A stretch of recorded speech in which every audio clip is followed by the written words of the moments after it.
Magandang araw po mga kawangis ko kung saan man sulok ka man ng mundo. Ito ang inyong lingkod, Anton Olson. Sa mga kapwa ko OFW dyan sa Middle East, Yumkin side. Sa mga hindi pa dyan nakasubscribe sa akin, kung saang panig ka man ng mundo, please subscribe my channel. Ngayon, pag-uusapan po natin tungkol naman kay Abante. Si Abante nagbida-bida naman dito sa Justice Committee hearing. Nagbida-bida. Parang nagpipiling matalino naman si Atris Abante. Parang gusto pa mag-lecture. Gustong-gusto niya talagang i-close na yung impeachment complaint na laban kay Marcos Jr. Ayaw niya nang tapusin. Gusto niya tapusin ng maaga. Parang ayaw na niyang padaanin. Gusto niya nang i-dismiss ng maaga. So parang nagpapahiwatig talaga siya na tuta talaga siya ng administrasyon. 'Di ba? Bakit hindi nilang ayaan yung mga kongresista na ipagpatuloy ang kanilang mga ginagawa? Sa kanya gusto nyo talaga, bibida talaga ang matandang to eh. Talagang bibida-bida sa kanyang ginagawa eh. Sa kanyang ginagawa. Kung magsalita siya, akala mo talaga, abogado ang kanyang natapos eh. Bilib ako sa matandang to. Ito, panorin mo ang kanyang mga litanya ni Abante. Could be able to somehow answer some of the comments he made, no? But first of all, I'd like to commend the chairman of the Committee on Justice. Ako, gusto ko nang i-close to eh.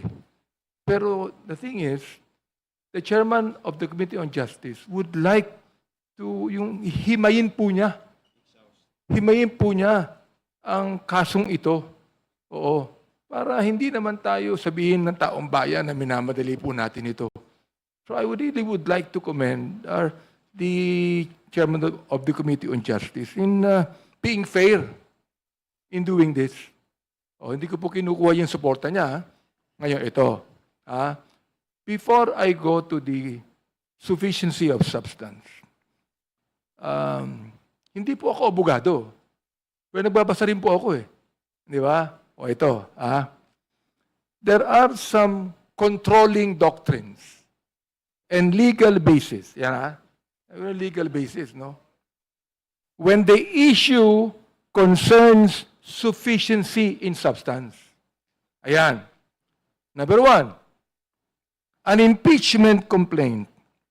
Tapos paniniwala ko, is sufficient in substance when it alleges specific ultimate facts. Ayan, ang pagkakaalam ko. Bilang nandito po ako sa Kongreso for the past 15 years. Okay? Which if assumed true, constitute an impeachment offense. For example, like culpable violation of the Constitution, or treason, or bribery, graft and corruption, or other high crimes, or betrayal of public trust. Number two, I'm not trying to lecture you on law. Ito lang po yung narinig ko, nabasa ko, naintindihan ko. Alright?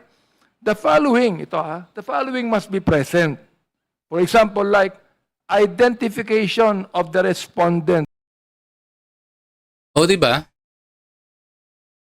Gusto mag-lecture ni Abante. Gusto niya i-lecturean yung mga kapwa niya kongresista. Hindi niya alam lahat ang nakapalibot yung mga attorney. So, ang gusto niya talagang mangyari, gusto niya talagang i-dismiss, gusto niya nang tapusin kaagad yung impeachment laban kay Pungong Marcos. Na nagpapahiwatig lang naman yan po ay kagustuhan po ng taong bayan na magkaroon po ng impeachment complaint laban kay Bongbong Marcos. Pero to kay Abante, gusto niya talagang tapusin ang impeachment complaint kasi nga ay susunod pa na impeachment complaint. Sino ba 'yon? 'Di ba kay BP Sara? Yan po ang inaabangan ni Tanda. Yan po lang talagang inaabangan. Panoorin po natin ang kanyang mga lecture pa. Nagpipiling attorney. Nagpipiling attorney to si Abante, tingnan niyo. Ayan.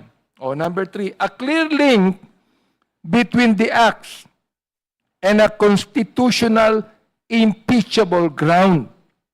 Facts that show how the acts amount to, for example, bribery, graft, culpable violation of the Constitution. Nangyari. Number four, the time, the place, the context, and the participation. Who did what? When? Where? How? Enough for the respondent to understand the charge and for the committee to assess whether the ground is facially present. Ayan. O number 5, not mere general allegations. Kaya po ako nung isang araw, medyo nag-walk out na kasi puro mere allegations na rinig ko. Hindi naman pinapaliwanag sa atin kung ano yung sufficient inform. Alright. Ito ngayon, not mere general allegations. Now, we can accept allegations here, pero it must be based on evidence. Hindi lang po allegation po ito. Oh, the court has stressed. Ito nalaman ko lang, naintindihan ko. The court has stressed that, I quote, ang sabi, mere allegation is not evidence. End of quote. Now, the House substance requirement is met only if there is, as I understand, and I quote, a recital of facts constituting the offense charge and determinative. Actually, mahaba pa yan eh.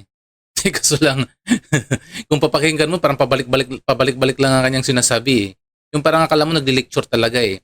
Wala namang masama na santuhin mo abante si Bongbong Marcos. Walang problema dyan. Ramdam kita.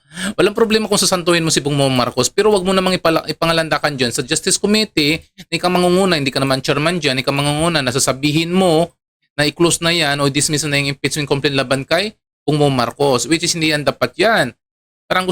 Parang kinukuha mo yung attention mga kasamahan mo dyan na nakikita naman namin na yung mga tao yun halos po ay mga kasamahan ng administrasyon, mga talagang panigin sa administrasyon, kahit hindi ka na magsalita. Kasi nga, kahit dumaan pa yan sa Justice Committee, kahit pinaburan pa yan ng Justice Committee, kung pupunta yan sa plenary, wala pa rin buto na makukuha. Kasi nga lahat po ay mga kasamahan sa administrasyon. Hindi po yan magmamaterialize. Yan pa po, hindi po magmamaterialize ang impeachment complaint. Bongbong Marcos, hindi po yan hindi po yan gagalaw. Kung gagalaw diyan man sa Justice Committee, pagdating sa plenary, hindi pa rin yan. Hindi gagalaw yan sa plenary. Kasi nga, ang dami diyang mga administration na mga nagpapanggap lang dyan. Dahil siguro, hindi natin alam kung magkano binayad sa kanila dyan. Diyan. Ito ang nangyayari. Ito ay isa lang formality yan. Formality lang. Kunwari, nagkakaroon ng impeachment complaint. Pero sa totoo lang, ang inaabangan nila ay si VP Sara. Kasi nga, public trust daw. Betrayal of public trust. Yun pasok yan kay Bongbong Marcos. Pero hindi po yan gagalaw yan po ang impeachment na ginagawa nila dyan. Kalukuhan lang sila. Kung magastos lang sila ng pera ng sambayanan na hindi naman talagang gagalaw yan eh. Sobrang dami po ang mga kakampi dyan ng administrasyon dyan sa House of the Representative. So hindi yan gagalaw, hindi yan makapunta, hindi yan, kahit nga makapunta sa Senado, hindi. Gusto nga dyan nga, mismo pa lang dyan nga sa Justice Committee na pinag-uusapan, gusto na nila nga i-close na dismiss ka agad dyan eh. Kaso lang, dahilan dyan na naka-live sila, siyempre, mga pagpapanggap lang ang ginagawa nila dyan. Di ba? Hindi yan gagalaw, maniwala kayo sa akin mga kawangis, hindi yan gagalaw. So sa ngayon yan muna ang update natin sa araw na to. Sa mga hindi pa dyan nakasubscribe, please subscribe my channel and like din sa aking mga videos. Sa mga kapwa ko OFW, masalam and bye-bye.